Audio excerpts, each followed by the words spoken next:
Welcome to the Learners Exclusive. Here we are again about to start a new chapter from Unit 1, which is the biological classification. So as the name indicate, biological classification मतलब biology का classification, which is again related to the taxonomy, the science of classification of organisms, already we covered in the chapter number 1, the living world. So in chapter number 1 living world हमने सीखा था वो basic criteria, वो basic hierarchies जिसकी help से हम organisms को classify कर सकते हैं अलग अलग ग्रुप्स में, अलग अलग किंगडम्स में, अलग अलग फाइलम्स में। साथ ही साथ हमने टेक्सोनॉमिकल एड्स के बारे में भी जाना था जो कि सेम क्लासिफिकेशन में हेल्प करते हैं या फिर क्लासिफाइड ऑर्गेनिजम्स को पहचानने में हेल्प करते हैं। लेकिन इस चैप्टर से, इस पर्टिकुलर चैप्टर बायोलॉजिकल क्लासिफिकेशन से हम ये जानेंगे, हम ये पता लगाएंगे कि वो कौन से बेसिस क्राइटेरिया हैं, वो कौन से पॉइंट्स हैं, what is the basis of classification basically. So without wasting a time let's start our chapter. एक और इम्पॉर्टेंट चीज़, इसमें मोस्ट ऑफ द मटेरियल जो है वो एनसीईआरटी ही है, एनसीईआरटी बेस्ड है या फिर एनसीईआरटी है, क्योंकि पेपर में आता है वही बोर्ड में पूरी की पूरी आपकी एनसीईआरटी बेस्ड सिलेबस ही आता है। तो ये सारा का सारा कंटेंट एनसीईआरटी बेस्ड ही है या फिर एनसीईआरटी ही है। एनसीईआरटी के ही टेक्स्ट को यहाँ पर मॉडिफाई करके यूज़ किया गया है। ये सारा का सारा टेक्स्ट एनसीईआरटी में अवेलेबल है और इसके लिए जब भी एनसीईआरटी का टेक्स्ट यहाँ पर यूज़ होगा वहाँ पे ऊपर आपको एनसीईआरटी का लोगो तो देखने को नहीं मिलेगा, लेकिन एनसीईआरटी मेंशन करा हुआ मिलेगा। So introduction, classification by Aristotle, classification by Linnaeus, और सबसे last classification by R H. Whittaker. देखिए, ये अर्थ इतनी ज़्यादा बड़ी है, इस पे इतने ज़्यादा अमाउंट में ऑर्गेनिजम्स मिलते हैं कि उन सब की स्टडी एक साथ करना पॉसिबल नहीं है। तो इसीलिए हमने ऑर्गेनिज्म को क्लासिफाई किया। लेकिन बहुत टाइम से साइंटिस्ट जो थे इस चीज़ के पीछे पड़े हुए थे, इस चीज़ को देख रहे थे, इस चीज़ की कोशिश कर रहे थे कि किस बेसिस पर हम इन ऑर्गेनिजम्स को क्लासिफाई किए। तो यहाँ पर 3 मेन साइंटिस्ट हैं, एरिस्टोटल, लिनियस और आर.एच. व्हिटेकर, जिन्होंने अलग अलग क्राइटेरियाज को अपना करके अलग अलग क्लासिफिकेशन के मेथड, अलग अलग क्लासिफिकेशन टाइप यहाँ पे में ऑर्गेनिजम्स को क्लासिफाई किया। जहाँ पर सबसे पहले एरिस्टोटल की बात करें तो उन्होंने मॉर्फोलॉजिकल कैरेक्टर्स यानी फिजिकल कैरेक्टर्स को ध्यान में रखते हुए ऑर्गेनिजम्स को क्लासिफाई किया। यहाँ पर बात याद रखने वाली ये है कि यहाँ पर भी उन्होंने 2 पार्ट में डिवाइड किया, क्लासिफाई किया उन्होंने, लेकिन यहाँ पर कोई टर्म, प्रॉपर टर्म किंगडम यहाँ पर नहीं दिया गया, वो दिया लिनियस ने। लिनियस ने 2 किंगडम सिस्टम बनाया जिनमें उन्होंने सारे के सारे ऑर्गेनिजम्स को 2 पार्ट में डिवाइड किया, या तो प्लांट या फिर एनिमल। सो ये थे बहुत ही ज़्यादा महान साइंटिस्ट जिनका नाम था एरिस्टोटल, जिन्होंने ऑर्गेनिजम्स को क्लासीफाई किया उनके मॉर्फोलॉजिकल कैरेक्टर्स को देखते हुए। यहाँ पर एरिस्टोटल और लिनियस में एक चीज़ याद रखने वाली है जो कि कॉमन है, जहाँ पे बहुत ज़्यादा कन्फ्यूजन क्रिएट होता है कि इन्हों दोनों ने ही ऑर्गेनिजम्स को प्लांट और एनिमल में क्लासीफाई किया, बट लिनियस ने 2 सिस्टम किंगडम यानी 2 kingdom system classified 2 kingdom system दिया, क्योंकि उन्होंने प्रॉपरली वहाँ पर उन ऑर्गेनिजम्स के किंगडम के नाम रखे, प्लांटे और एनिमेलिया। जबकि बात करें एरिस्टोटल की तो उन्होंने सिंपली ऑर्गेनिजम्स को प्लांट और एनिमल में क्लासीफाई तो कर दिया, लेकिन उनके मॉर्फोलॉजिकल कैरेक्टर्स को देखते हुए। लाइक प्लांट को उन्होंने उनको देख करके, जो प्लांट छोटा है शर्ब, जो प्लांट सबसे छोटा है बिल्कुल, हाँ ऐसी उसकी स्टेम है कि टच करते ही टूट रही है, बिल्कुल ग्रीन प्लांट है, हर्ब। थोड़ा सा बड़ा प्लांट हुआ, लाइक झाड़ी टाइप प्लांट है, शर्ब। और ज़्यादा बड़े प्लांट हैं, ट्रीज़। तो सब कुछ उन्होंने देख कर ही उनको क्लासिफाई किया। जैसे कि एनिमल्स में बात करें तो एनिमल्स में भी उन्होंने उन 2 टाइप में सारे के सारे ऑर्गेनिजम्स को रख दिया। पहला जिनमें आरबीसी यानी जिनका ब्लड रेड है, और दूसरा जिनका ब्लड रेड नहीं है। उसके बाद लीनियस साइंटिस्ट जो थे उन्होंने प्रॉपर टर्म दिया, प्लांटे एंड एनिमेलिया, और सारे ऑर्गेनिजम्स को उसमें क्लासिफाई किया। लेकिन इस सिस्टम की बहुत ज़्यादा लिमिटेशंस थी। क्या क्या लिमिटेशन थी? कि ये properly unicellular, multicellular organisms, eukaryotic, prokaryotic, इनका प्रॉपर क्लासिफिकेशन नहीं कर पाए थे। मतलब एक ही ग्रुप था प्लांटे, उसी के अंदर यूकारियोटिक, उसी के अंदर प्रोकारियोटिक, सब चीज़ें उसी के अंदर प्लांट लाइक होना चाहिए बस वो, और क्या कहते हैं चलना फिरना नहीं चाहिए, तो उठाकर रख दिया प्लांटे में। बट ऐसा पॉसिबल नहीं था, इसीलिए उनका सिस्टम ऑफ क्लासिफिकेशन फेल हो गया। और आए आर एच विटेकर, जिन्होंने 5 किंगडम ऑफ क्लासिफिकेशन दिया। 5 kingdom of classification, kingdom Monera, protista, Plantae, animalia and fungi. तो ये उन्होंने क्या चीज़ देख करके दिया, जैसे कि एरिस्टोटल और लिनियस ने तो मॉर्फोलॉजिकल कैरेक्टर्स देख लिए, हद से हद ये देख लिया किसका ब्लड रेड है किसका ब्लड रेड नहीं है। लेकिन आर एच विट्टेकर ने बहुत सारी इंपॉर्टेंट पॉसिबिलिटीज़ को ध्यान में रखते हुए क्लासिफिकेशन किया। जैसे सेल का स्ट्रक्चर क्या है, लाइक प्रोकार्योटिक है या यूकार्योटिक है। थैलस ऑर्गेनाइजेशन, थैलस वर्ड यहाँ पर इंपॉर्टेंट है। थैलस मतलब एज्यूम करते हैं कि एक प्लांट है, ये प्लांट की लीव्स हैं, ये प्लांट की रूट्स हैं, और ये प्लांट का स्टेम है। तो इस प्रॉपर प्लांट को आप रूट्स, स्टेम और लीव्स में डिफ्रेंशिएट कर सकते हैं कि नहीं कर सकते हैं। साफ साफ देखने में ही पता लग रहा है कि ये लीफ है, ये स्टेम है, ये रूट है। लेकिन ऐसे प्लांट्स जिनको आप डिफ्रेंशिएट ना कर पाए, मतलब देख करके पता ही ना लगे कि क्या रूट है, क्या स्टेम है, क्या इसमें लीव्स है। फॉर एग्जाम्पल यहाँ पर एक एल्गी है,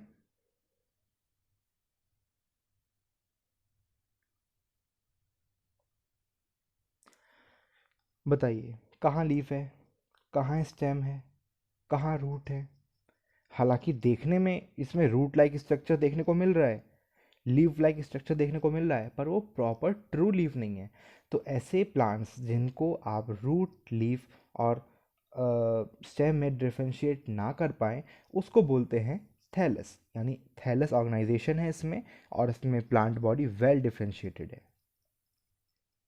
मोड ऑफ न्यूट्रिशन क्या है, हेटरोट्रॉफिक है, ऑटोट्रॉफिक है। वो प्रॉपर ऑर्गेनिज्म न्यूट्रिशन किस तरीके से ले रहा है, हेटरोट्रॉफिक मोड से, ऑटोट्रॉफिक मोड से, या कोई और दूसरा मोड है। लाइक सेप्रोफाइटिक मोड भी होता है। बेसिकली होते ही दो इसके पार्ट ही हैं, ऑटोट्रॉफिक और हेटरोट्रॉफिक के। मतलब वो अपना खाना खुद बना रहा है, या वो खाना दूसरों से ले रहा है। लेने का मतलब दूसरों से प्राप्त कर रहा है। रिप्रोडक्शन, रिप्रोडक्शन मतलब रिप्रोडक्शन कर सकता है या नहीं, वो नहीं। Modes of reproduction, asexually reproduce कर रहा है, सेक्सुअली रिप्रोड्यूस कर रहा है, एसेक्सुअली कर रहा है तो किसके थ्रू कर रहा है। बहुत से होते हैं कि बस फ्रेगमेंटेशन के थ्रू ही कर लिया, जैसे एल्गी में दिखता है, देता है।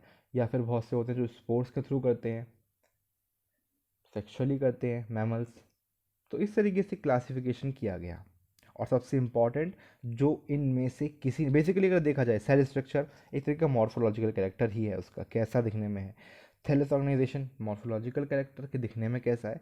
मोड ऑफ न्यूट्रिशन, इसको हम मॉर्फोलॉजिकल कैरेक्टर नहीं बोल सकते, लेकिन फिर भी देखने को तो दिख रहा है कि वो क्या चीज़ है, किस चीज़ से न्यूट्रिशन प्रोवाइड कर रहा है, ले रहा है।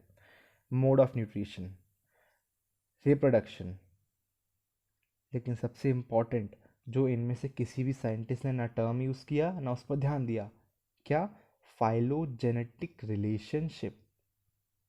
अच्छा, अब यहाँ पे एक बात याद रखने वाली है कि जब भी जेनेटिक्स का यहाँ पे जिक्र होगा, जब भी किसी भी चीज़ का जिक्र होगा यहाँ बायो में, तो यहाँ पर एक टर्म बहुत ज़्यादा यूज़ किया जाएगा इस क्लास में, अगले आने वाली क्लास में, स्पीशीज़ का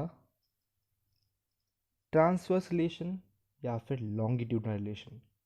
मतलब अगर कोई एक स्पीशीज़ है, तो ट्रांसवर्सली मतलब यहाँ पे अलग अलग स्पीशीज़ और होंगी, उनसे उनका रिलेशन कितना है, कितनी दूरी पे है। दूरी का मतलब ये नहीं यहाँ से लेके यहाँ तक का, नहीं, पहले कौन सा इवॉल्व हुआ, ये आया या फिर ये आया, इस तरीके से।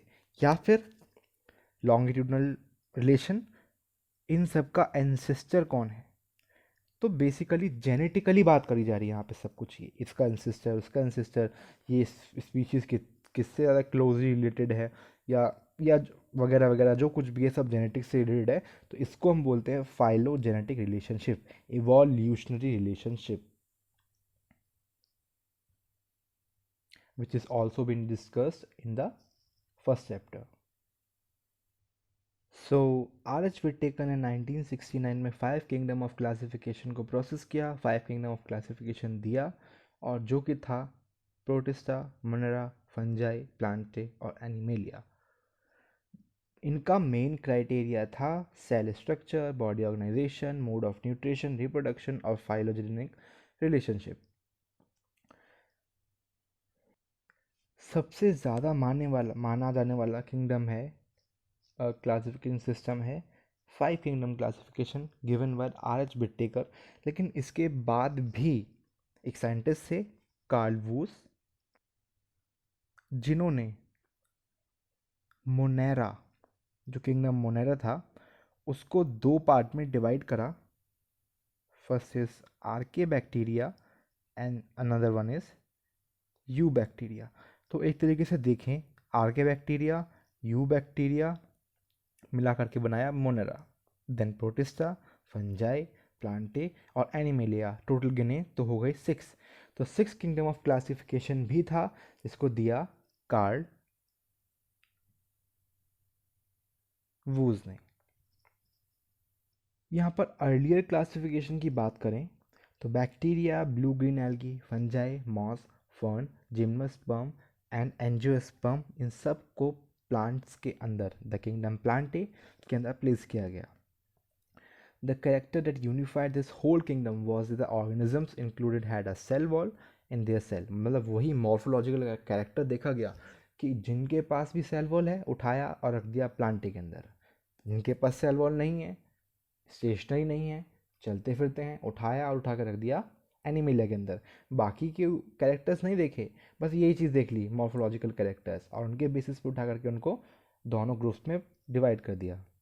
जहाँ पर बहुत बड़ा लिमिटेशन देखने के लिए मिला यहाँ पर साइनोबैक्टीरिया के केस में। मतलब साइनोबैक्टीरिया, बैक्टीरिया एक टाइप का बैक्टीरिया ही होगा, सुनने में लग रहा है, लेकिन साइनो, इसके पास क्लोरोफिल था, ये ऑटोट्रॉफिक बैक्टीरिया था, ये खुद फोटोसिंथेसिस कर सकता था।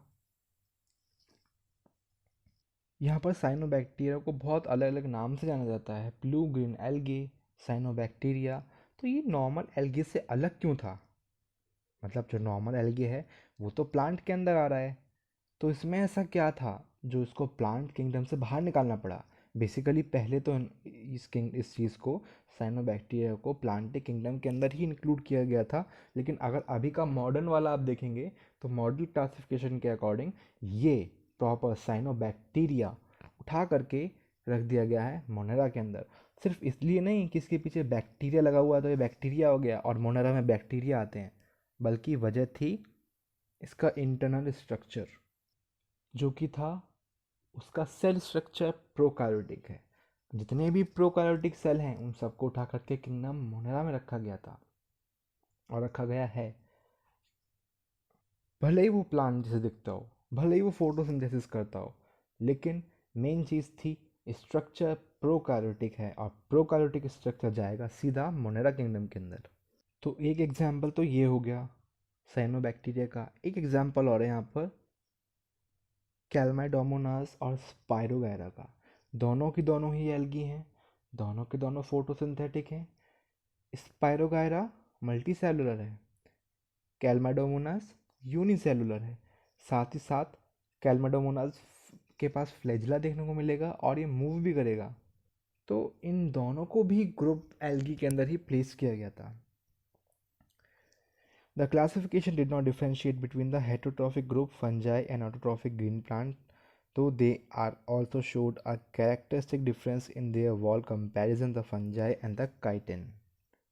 पुराने क्लासिफिकेशन के अकॉर्डिंग उनके न्यूट्रिशन को देख करके भी यहाँ पर कुछ भी चीज़ नहीं क्लासिफाई किया गया था, उनके बीच में कोई भी डिफ्रेंशिएशन नहीं था। जैसे कि यहाँ पर बात करें फंजाई की और प्लांट्स की, फंजाई के पास काइटिन की सेल वॉल होती है, प्लांट के पास सेल्यूलोज की सेल वॉल होती है। फंजाई सेप्रोफिटिक यानी हेटरोट्रॉफिक होता है, प्लांट ऑटोट्रॉफिक होता है। तो इस चीज़ की भी यहाँ पर कमी थी।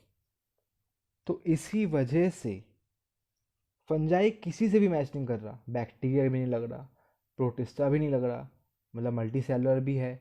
और देखो, आपके मोनेरा में आएंगे यूनिसेलुलर, प्रोटिस्टा में आएंगे यूनिसेलुलर, आगे जितने भी हैं फंजाई, प्लांटे और एनिमेलिया, इसमें यूनिसेलुलर नहीं आएगा, सब के सब मल्टी सेलुलर होंगे। एक आध एक्सेप्शन देखने को मिल सकता है, लाइक फंजाई के केस में देखें, फंजाई में ईस्ट यानी सेक्रोमाइसिस सेरेवाइसी एक यूनिसेलुलर ईस्ट है, बट है तो बेसिकली एक फंजाई ना। तो इसीलिए उन सारे के सारे ऑर्गेनिजम्स को जो कि डेड सेप्रोफाइटिक होते हैं उठा करके रख दिया गया फंजाई के अंदर। Kingdom fungi, all prokaryotic organisms were grouped together under the kingdom Monera, and the unicellular eukaryotic organisms are placed in kingdom Protista. Already बात कर चुके हैं। Kingdom Protista has brought together Chlamydomonas, Chlorella with Paramecium and Amoeba. So kingdom protista के अंदर कैल्माडोमोनास और chlorella, जिनको पहले एक एल्गी के रूप में रखा गया था, एल्गी किंगडम में, एल्गे क्लास में, फाइलम में रखा गया था या एल्गी ग्रुप के अंदर रखा गया था, अब उनको उठा करके किंगडम प्रोटिस्टा के अंदर रख दिया गया। और सिमिलरली एनिमल्स की बात करें तो अमीबा और पैरामीशियम जो कि एनिमल्स की तरह बिहेव करते थे, उनको किंगडम एनिमेलिया से निकाल करके किंगडम प्रोटिस्टा के अंदर सेपरेट क्लासेस में क्लासिफाई किया गया। और ऐसा क्यों हुआ? क्योंकि यहाँ पर क्लासिफिकेशन का क्राइटेरिया चेंज हो गया था। मतलब ये मतलब नहीं है कि बस दिखने में कैसा है, अच्छा प्लांट सेल है तो उठा के प्लांट में डाल दिया, एनिमल सेल है तो उठा के एनिमल में डाल दिया, नहीं, यहाँ पर क्लासिफिकेशन का क्राइटेरिया चेंज किया गया। मतलब मॉर्फोलॉजिकल कैरेक्टर के साथ साथ उनका इंटरनल स्ट्रक्चर भी देखा गया, उनकी एनाटॉमी भी देखा गई, केवल मॉर्फोलॉजी नहीं एनाटॉमी देखी गई, साथ में फाइलोजेनिक रिलेशनशिप देखा गया और उसी हिसाब से ऑर्गेनिजम्स को क्लासिफाई किया गया।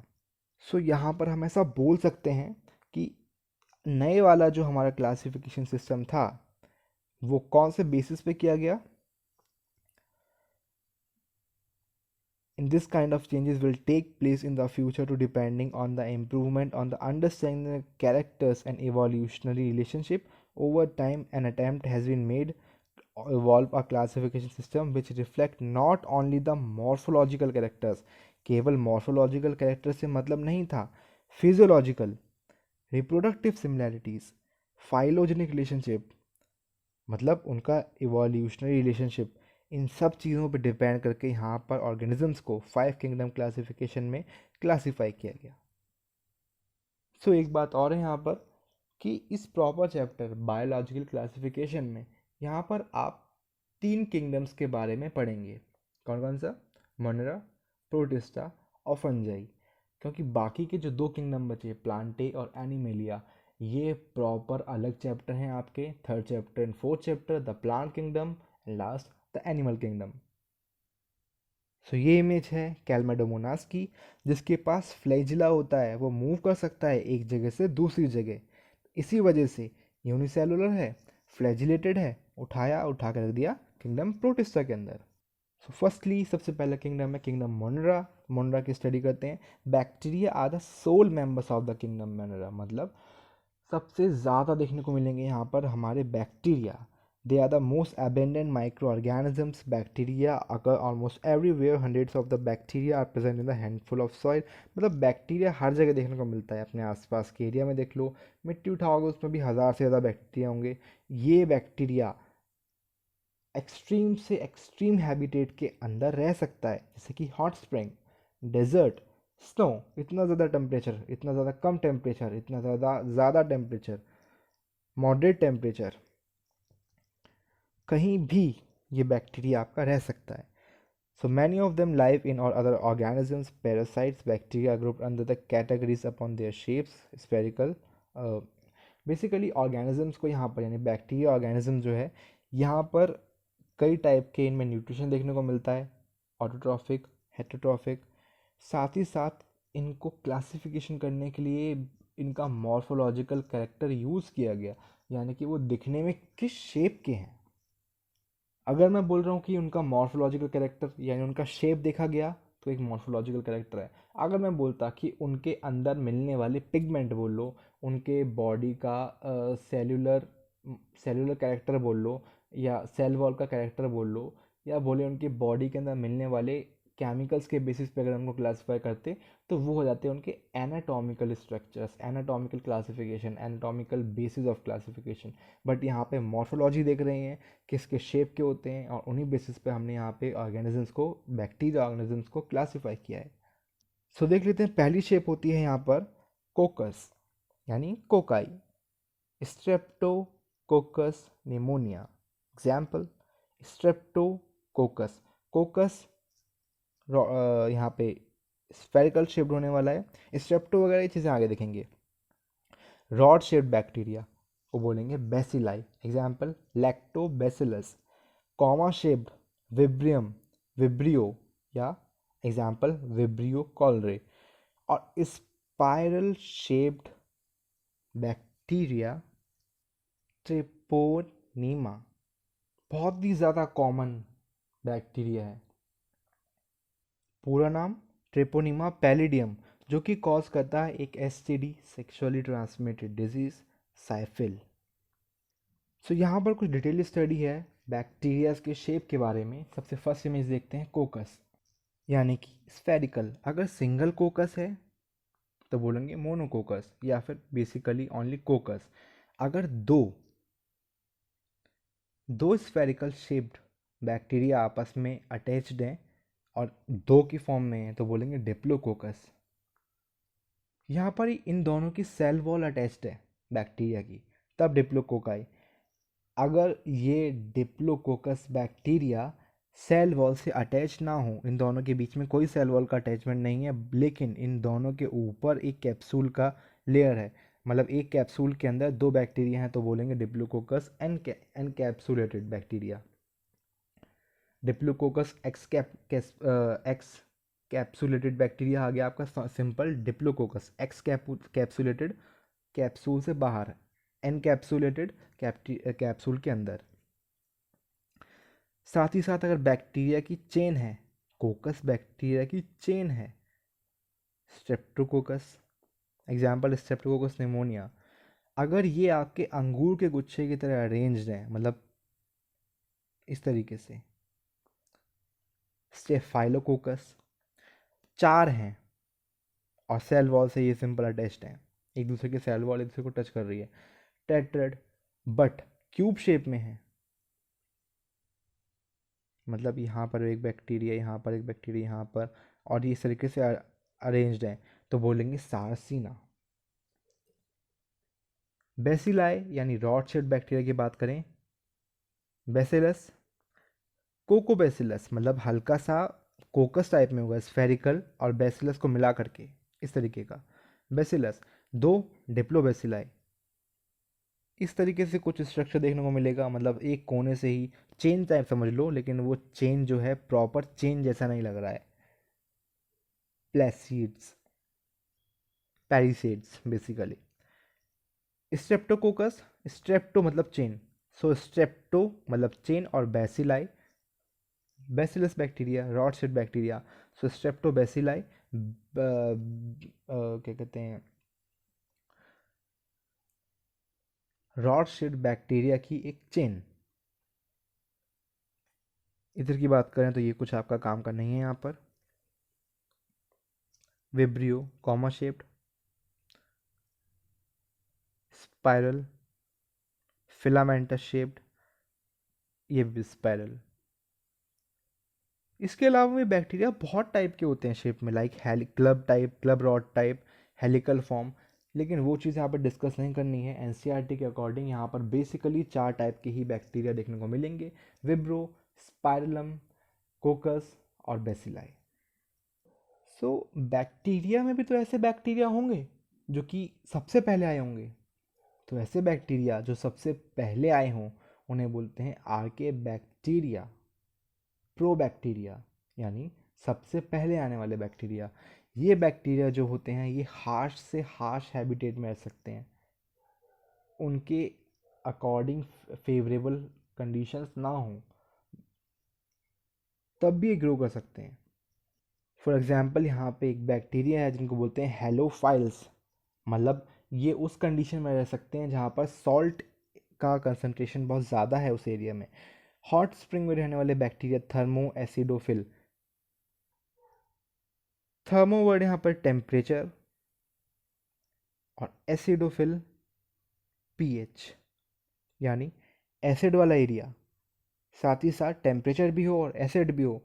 तो ऐसी तो एक ही जगह होती है, हॉट स्प्रिंग्स, मतलब यहाँ पे सल्फर कंटेंट बहुत ज़्यादा होता है। तो इस वजह से ऐसे बैक्टीरिया जो कि हॉट स्प्रिंग में देखने को मिलेंगे, जहाँ का टेम्परेचर भी काफ़ी ज़्यादा है, जहाँ पर एसिडिक कंटेंट भी है, मीडियम एसिडिक है, तो उनको बोलेंगे थर्मो एसिडोफिल्स। मेथेनोजन, मार्शी एरिया में मिलने वाले या फिर रूमिनेंट एनिमल्स के गट में मिलने वाले ये वो बैक्टीरिया हैं जो कि सेल्यूलोज को तोड़ करके बायोगैस मतलब मीथेन बनाती है। नाम ही बता रहा है, मीथेन, मेथेनोजन, मेथेन जनरेट करने वाले, मेथेनोजन। सो आर्के बैक्टीरिया दूसरे बैक्टीरिया से इसलिए अलग हैं क्योंकि उनके सेल वॉल का स्ट्रक्चर जो है वो नॉर्मल बैक्टीरिया से थोड़ा सा अलग है, जिसकी वजह से वो ऐसे हार्श कंडीशंस में भी ज़िंदा रह सकते हैं। लाइक रूमिनेंट गट, रूमिनेंट एनिमल्स का गट, मतलब एनिमल के पेट में रहना या किसी ऑर्गेनिजम्स के पेट में रहना कितना ज़्यादा रिस्की हो सकता है किसी के लिए, क्योंकि वहाँ पर अलग अलग टाइप के एसिड्स होते हैं, अलग अलग टाइप का वहाँ पे मीडियम होता है, पीएच मीडियम चेंज होता रहता है, कभी कहीं हाईली एसिडिक होता है। तो ऐसी जगह पर रहने वाले बैक्टीरिया को भैया उस प्रॉपर जगह पे जहाँ पे वो रह रहे हैं उसके इन्वायरमेंट जो है, अगर वहाँ का पीएच बहुत ज़्यादा हाई है तो उसको अपने सेल वॉल में कुछ इस तरीके से करना पड़ेगा। जैसे बहुत सारे मॉडिफिकेशन देखने के लिए मिलते हैं ऑर्गेनिजम्स में, अलग अलग ऑर्गेनिजम्स में। लाइक वॉर्म्स जो होते हैं उनमें इस टाइप का मॉडिफिकेशन होता है कि वो म्यूकस की लेयर जो होते हैं वो सिक्रीट करते हैं और म्यूकस की कोटिंग उनकी पूरी बॉडी पे आ जाती है, जिसकी वजह से हमारे स्टमक का हाई पीएच उनका कुछ नहीं बिगाड़ पाता। या फिर बहुत से बैक्टीरिया, बहुत से वॉर्म्स या बहुत से पैरासाइट्स इस तरीके से भी हैं जो स्टमक में रहते हैं और खुद का अपना एल्कलाइन कंटेंट सिक्रीट करते हैं, ताकि पेट के अंदर हमारा मीडियम एसिडिक है, एसिड के साथ एल्कलाइन मीडियम जब जुड़ेगा, रिएक्ट करेगा, तो वहाँ पे सिंपल वाटर बनेगा और वहाँ का मीडियम न्यूट्रलाइज हो जाएगा, जिससे प्रॉपर बैक्टीरिया या फिर ऑर्गेनिजम्स या फिर पैरासाइट को किसी भी प्रकार का कोई नुकसान नहीं होने वाला। सो रूमिनेंट स्टमक एक मल्टी चैम्बर्ड ऑर्गन होता है यहाँ पर, जो कि रूमिनेंट्स यानी चार पैर वाले जानवर, कैटल्स जो होते हैं, उनमें देखने को मिलेगा। ये बेसिकली चार सेपरेट चैम्बर्स से मिलके बना हुआ होता है, जिसमें बेसिकली ऐसा कंटेंट जाता है सेल्यूलोज वाला, लाइक ग्रीव्स, ग्रास की लीव्स और ग्रासेस वगैरह, जिसमें सेल्यूलोज कंटेंट बहुत ज़्यादा हाई होता है। उसको डाइजेस्ट करने के लिए यहाँ पर बैक्टीरिया ऑलरेडी प्रेजेंट है, मेथेनोजन, जो कि बनाएंगे उससे बायोगैस यानी कि मीथेन। और मीथेन एक बहुत ही ज़्यादा क्लीन फ्यूल है, मतलब किसी भी टाइप का यहाँ पर कोई वेस्टेज नहीं जा रहा है, यहाँ पर किसी प्रकार का कोई पॉल्यूशन कॉज नहीं करता है होता है। बात करते हैं माइकोप्लाज्मा की। माइकोप्लाज्मा को हम अलग अलग नाम से जानते हैं। PPLO full form pleuropneumonia like organisms, मतलब इसका निमोनिया से तो कुछ ना कुछ लेना। ये छोटा सेल है जो कि एग्जिस्ट करता है और ख़तरनाक इसलिए होता है क्योंकि बॉडी के अंदर पहुंचने के बाद में ये एनारोबिकली भी रेस्पिरेशन कर सकता है, मतलब ज़रूरी नहीं है इसको जैसे ऑक्सीजन मिले तभी वो ज़िंदा रहे, बिना ऑक्सीजन के भी ज़िंदा रह सकता है। बात करें अगर माइकोप्लाज्मा की, तो काफ़ी सारी स्पीशीज़ माइकोप्लाज्मा जो है उनकी एनिमल्स और प्लांट के लिए पैथोजेनिक होती है। सो साइनोबैक्टीरिया, साइनोबैक्टीरिया एक टाइप का ग्रुप है। साइनोबैक्टीरिया कोई प्रॉपर ये नहीं है कि ऑर्गेनिज्म है, साइनोबैक्टीरिया एक टाइप का ग्रुप है और उस ग्रुप को हम ब्लू ग्रीन एल्गी ग्रुप भी बोलते हैं। ब्लू ग्रीन एल्गी भी यहाँ पर ग्रुप है। जैसे हमने यहाँ पे प्रॉपरली कोई ब्लू ग्रीन एल्गी का नाम लिया लाइक नॉस्टॉक, तो ये नहीं बोलेंगे कि ब्लू ग्रीन एल्गी, ये बोलेंगे ये है नॉस्टॉक जो कि ब्लू ग्रीन एल्गी का यूनिट मेंबर है। मतलब इसके अंदर कई सारे मेंबर्स ऐसे देखने को मिलेंगे जो कि ब्लू ग्रीन होंगे। ब्लू ग्रीन क्यों नाम रखा गया कि कभी तो ये ब्लू दिखाई देते हैं जब वाटर सूख रहा होता है, जब वहाँ पे पानी का कंटेंट काफ़ी अच्छा खासा होगा तब ये ग्रीन हो जाते हैं, या दूसरे रीजंस भी हैं इनको ब्लू ग्रीन अलगी जानने के बुलाने के लिए। साइनोबैक्टीरिया में यहाँ पर ये चीज़ है याद रखने वाली कि ये मतलब उन इसमें जो क्लोरोफिल में देखने को मिलेगा वो सेम वो ही है जो कि हायर प्लांट्स में देखने को मिलता है। इसीलिए बोलें तो इस वजह से भी उसको पहले प्लांटे किंगडम के अंदर रखा गया था, लेकिन बाद में सिमिलरिटीज़ दिखने के बाद में उसको उठा करके वहाँ से प्रॉपर मोनेरा किंगडम में रख दिया गया। ये ऑटोट्रॉफिक होता है नेचर में, प्लांट में देखने को मिलता है। सॉरी, इसके अंदर प्लांट क्लोरोफिल देखने को मिलता है। क्लोरोफिल भी अलग अलग टाइप के होते हैं, chlorophyll A, chlorophyll B, chlorophyll C, chlorophyll D. तो जो क्लोरोफिल प्लांट के अंदर देखने को मिलेगा नॉर्मल, वो भी ही इसके अंदर देखने को मिलेगा हमें। साइनोबैक्टीरिया और ब्लू ग्रीन एल्गे के यूनिट मेंबर्स हैं नोस्टॉक और एनाबीना। ये जो होते हैं हाईली आपके ऐसी रिवर, ऐसा वाटर बॉडी जिसमें हाई न्यूट्रिएंट वैल्यू है, वहाँ पर ये बहुत तेज़ी से ग्रो करते हैं और एल्गल ब्लूमिंग करते हैं। मतलब एल्गल ब्लूमिंग पूरी की पूरी वो वाटर बॉडी ग्रीन कलर की या ब्लू कलर की दिखाई देने लगती है, जिसके होने से वजह से ये होता है कि वहाँ पर प्रॉपरली पानी के नीचे रहने वाले जीव तक यहाँ पर चाहे वो हम बात करें सनलाइट वाले प्लांट्स की जो फोटोसिंथेसिस करते हैं, उन प्लांट्स को भी प्रॉपर यहाँ पर सनलाइट नहीं मिल पाती है और यहाँ पर उस प्लांट की डेथ हो सकती है। ऑर्गेनिजम्स की बात करें तो जिनको सनलाइट चाहिए, जिनको फूड चाहिए प्रॉपर, वो भी उनको नहीं मिल पाता, यहाँ पर भी उनकी डेथ हो जाती है सिर्फ एल्गल ब्लूमिंग की वजह से। तो एनाबीना जो होता है ये भी फिलामेंटस होता है ऑर्गेनिजम्स। ये बेसिकली नाइट्रोजन फिक्स करने के काम में आता है। मतलब अगर ये किसी प्लांट के साथ में आपने इसको इंट्रोड्यूस किया है कि आपने कोई प्लांट, आपने कोई खेती करी और साथ ही साथ वहाँ पर आपने ये ब्लू ग्रीन एल्गी, जैसे सबसे ज़्यादा इसको करते हैं राइस के खेतों में, पैडी फील्ड्स में, यहाँ पर, क्योंकि वहाँ पे क्योंकि बेसिकली एक्वाटिक एल्गी है, एक्वाटिक जीव है, एक्वाटिक ऑर्गेनिज्म है, जिसको ज़िंदा रहने के लिए पानी चाहिए और कल्चर होने के लिए भी पानी चाहिए। तो ऐसी तो एक ही जगह है खेत में जहाँ पर काफ़ी ज़्यादा पानी का इस्तेमाल होता है, वो है पैडी फील्ड। क्योंकि इसमें पूरा का पूरा पैडी जो होता है वो राइस बनने से पहले यहाँ पर इसको पूरे के पूरे खेत को पानी में डुबो के रखना पड़ता है। तो इससे क्या होता है, पानी में डुबोने की वजह से भले ही वहाँ पर रूट्स तक ऑक्सीजन या फिर नाइट्रोजन ना पहुँच पा रही हो, लेकिन अगर हमने वहाँ पर इस प्रॉपर प्रोकार्योट को इंट्रोड्यूस करा दिया, तो जो भी नाइट्रोजन है आसपास की, वो ये फिक्स कर करके उस पैडी फील्ड, उस राइस को देता रहेगा, जिससे नुकसान तो कुछ भी नहीं है बल्कि फ़ायदा ही है। तो बढ़ते हैं आज के लास्ट टॉपिक की तरफ, जो कि है यू बैक्टीरिया। एक टाइप का ये मोनेरा का ही पार्ट है, और यू बैक्टीरिया में मॉडर्न बैक्टीरिया या वो बैक्टीरिया आते हैं जो कि अभी हाल फिलहाल के ही हैं। प्रिमिटिव टाइप के यहाँ पे बैक्टीरिया देखने को नहीं मिलेंगे। यहाँ पर थाउजेंड्स ऑफ यू बैक्टीरिया हैं जिनको ट्रू बैक्टीरिया भी कहते हैं, जो कि सेल वॉल के बेसिस पर इनमें हमको सेल वॉल देखने को मिलेगी। और साथ ही साथ अगर ये बैक्टीरिया मोटाइल है तो यहाँ पर फ्लैजिला भी देखने को मिलेगा। यहाँ पर कभी कभार साइनोबैक्टीरिया ब्लू ग्रीन एल्गी के नाम से भी जाना जाता है, जो कि यूनिसेलुलर होता है, कॉलोनियल होता है, मतलब अकेला देखने को नहीं मिलेगा, और फिलामेंटस भी होता है। साइनोबैक्टीरिया यानी ब्लू ग्रीन एल्गी की जो पूरी की पूरी कॉलोनी है वो एक जिलेटिन जैसे मटेरियल से घिरी हुई होती है, जो कि बेसिकली होता है क्योंकि इनकी जो वॉल होती है वो पेलिकल नाम के उससे बनी होती है। तो पेलिकल पानी में घुलने के बाद में पानी पानी के संपर्क में आने के बाद एक स्लाइमी सा सब्सटेंस रिलीज करता है। ये बेसिकली वही चीज़ होती है। इनके अंदर याद रखने वाली बात यह है कि दो टाइप की सेल देखने को मिलती हैं। एक होती है वेजिटेटिव सेल्स और दूसरा होता है हेट्रोसिस। हेट्रोसिस यहाँ पर वो सेल हैं जो कि नाइट्रोजन फिक्सेशन में काम आती है। ये आपका प्रॉपर बैक्टीरिया, ये जो ब्लू ग्रीन एल्गी है, ये फ्रेश वाटर में भी रह सकती है, मराइन वाटर में भी रह सकती है, टेरेस्ट्रियल फॉर्म में बॉडीज़ या टेरेस्ट्रियल फॉर्म में भी रह सकती है पानी से बाहर आकर के। कीमोसिंथेटिक बैक्टीरिया की बात करें तो ये अलग अलग ऑर्गेनिक सब्सटेंस को ऑक्सीडाइज करके अपना न्यूट्रिशन प्राप्त करते हैं, जैसे कि एग्जांपल ऑर्गेनिजम्स कंपाउंड्स के नाइट्रेट, नाइट्राइट्स और अमोनिया, जिनको ये रिलीज़ कर देते हैं और उनसे एनर्जी प्राप्त करते हैं।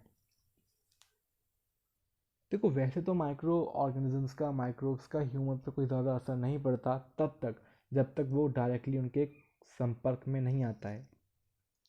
यानी कि संपर्क में आने का मतलब ये नहीं कि नुकसान ही देगा वो, डायरेक्टली फ़र्क उससे ये पड़ेगा जैसे कि इन बैक्टीरिया से, मोनेरा किंगडम के बैक्टीरिया लैक्टोबैसिलस से हमको कर्ड मिलता है।